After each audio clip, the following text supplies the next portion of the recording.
Good morning and praise the Lord, everybody. Welcome back to another Good Morning Grief Devotion. It's your boy, Pastor Corral Duncan. See, you're grateful, thankful for this daytime and opportunity.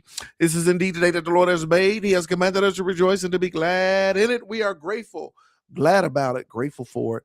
All of the things. This is the daily grief devotion that is strategically designed to help you to navigate through your grief one day, just one day at a time. What is grief? I'm so glad you asked. Grief, my brothers and sisters, it is a natural, normal, necessary response to loss, change, and transition that results in the expression, feelings, and emotions. Grief is what you feel on the inside. Mourning is how you reveal it on the outside.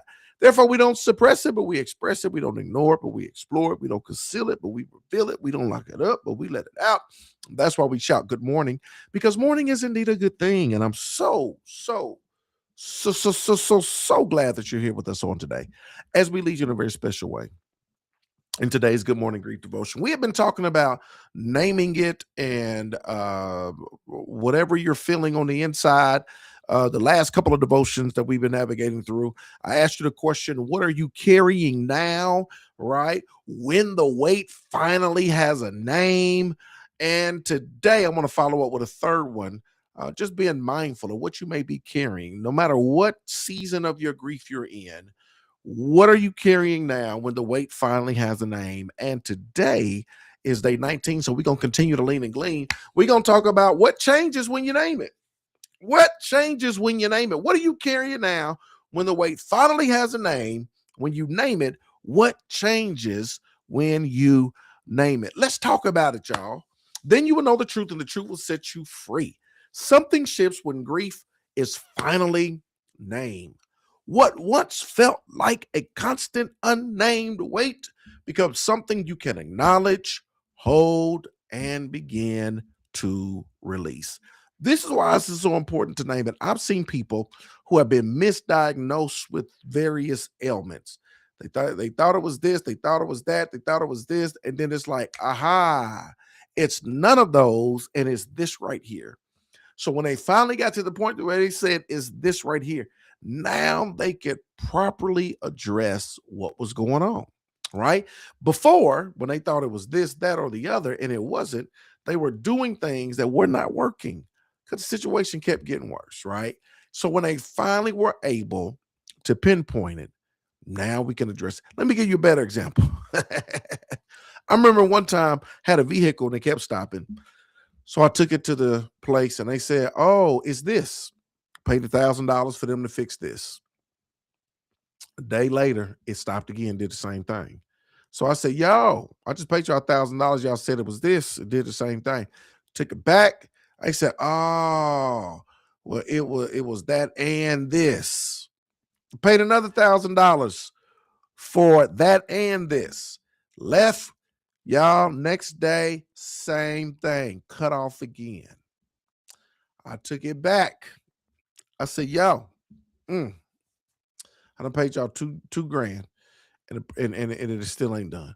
This what y'all gonna do. Refund me my money so I can go somewhere and get it fixed. And they tried to be like, nah, well, we can't do that. You can and you will, because I'm having the same problem. After I paid y'all to diagnose the problem and to fix it. You obviously have misdiagnosed the problem because it's not fixed. So please refund my money so we won't have to have no other problems, right? And boy, they knew. And they did. They refunded my money. I took it somewhere else, and somewhere else they said, "Oh, I know what it is." They said, "Mr. Duncan, this is a super simple fix. It's this right here, and I'm not even gonna charge you for it because it was super simple." And so the frustration came in place because I was trying to get it fixed, but they kept misdiagnosing. They couldn't name it. They couldn't name it. They couldn't fix it. When this other individual named it, we was able to fix it.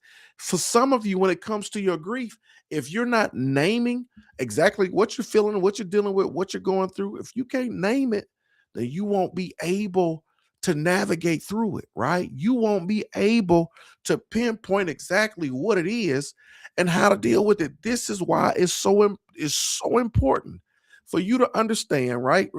Naming it doesn't make the pain disappear, but it changes how you carry. Acknowledging it, holding it, begin to release it. I can't begin to acknowledge, hold, release, deal with it if I don't know what it is.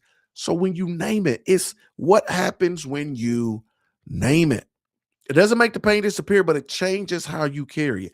When you name your grief, you move from confusion to clarity. It was so much clarity. I said, you know what? This makes so much sense.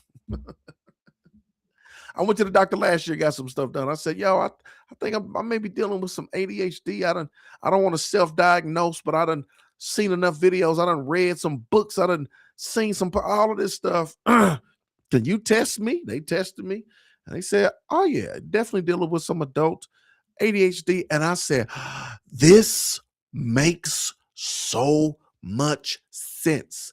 That which was confusion has now, I had so much clarity.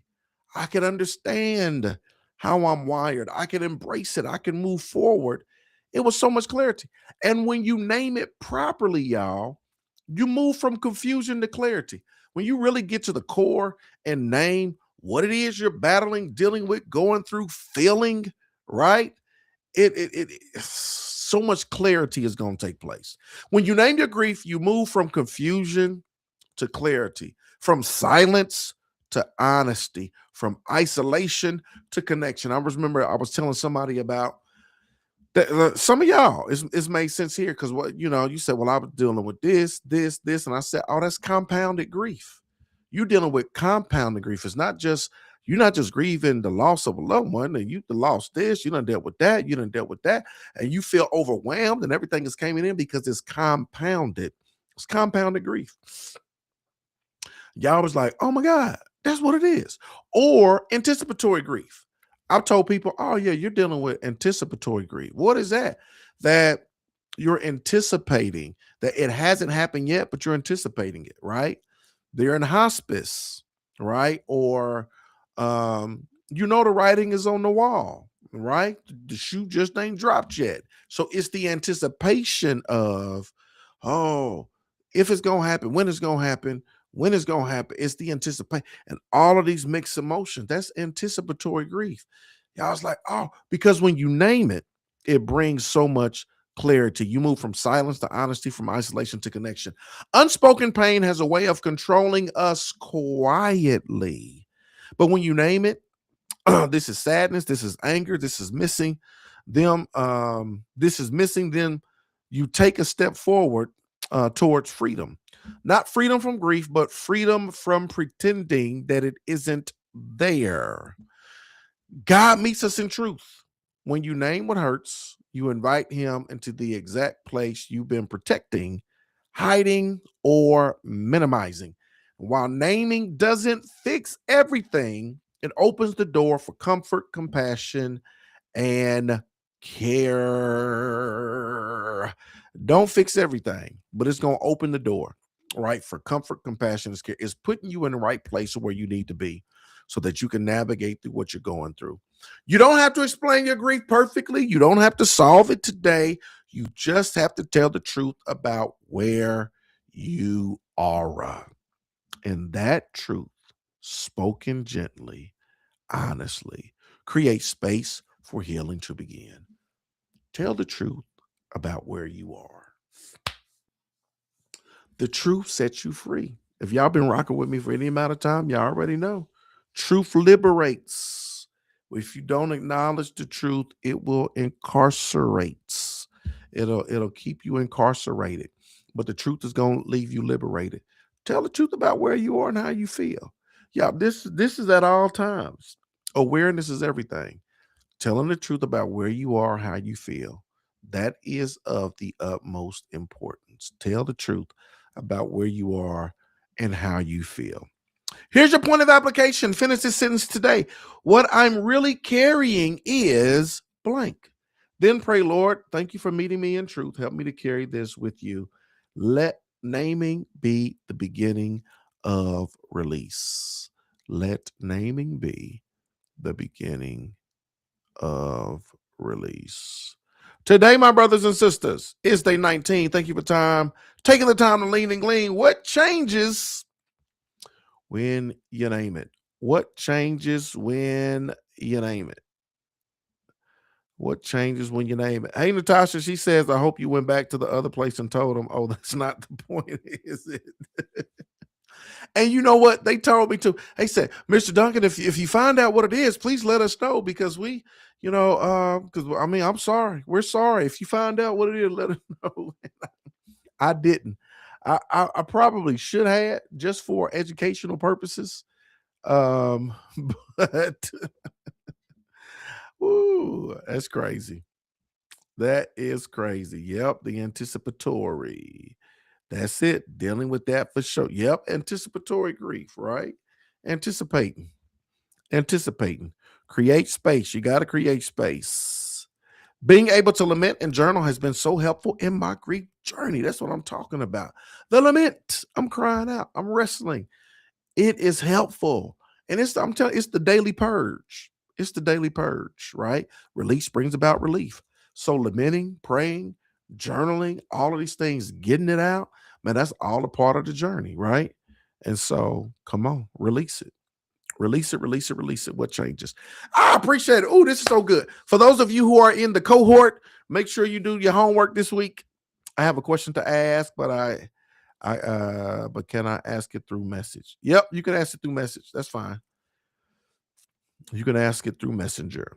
I appreciate y'all. Love y'all with the love of the Lord. I hope and pray y'all have a marvelous Monday. It's Dr. King holiday. So happy Dr. King holiday to everybody. Injustice anywhere is a threat to justice everywhere. That's my favorite Dr. Martin Luther King quote. Today is Monday, January the 19th, 2026. The time is now 8:14. Hope and pray y'all have a marvelous Monday. Blessing.